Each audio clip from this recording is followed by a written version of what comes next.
పిల్లలకి బాగా దగ్గు జలుబు చేసినప్పుడు ఈ పాతకాలం రెసిపీ అయితే ట్రై చేసి చూడండి, బాగా వర్కౌట్ అవుతుంది. ఫస్ట్ అయితే రా హనీ అన్నమాట. ఇది చాలా ప్యూర్ హనీ కావాలి, ఎందుకంటే పిల్లలకి కాబట్టి. నెక్స్ట్ కొంచెం ఉల్లిపాయలు ఇలా సన్నగా కట్ చేసుకొని ఆ హనీలో వేసుకోవాలి.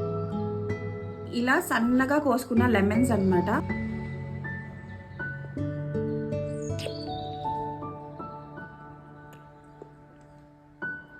కొంచెం ఒక 2 దాల్చిన చెక్క, ఇదైతే మిరియాలు ఇంకా వెల్లుల్లిపాయ అన్నమాట. 2 కలిపి దంచాను, నేను దంచి పెట్టుకున్నాను. సో ఆ 2 కూడా అందులో వేసి, last but not the least అన్నమాట, పసుపు 1 స్పూన్ వేయాలి.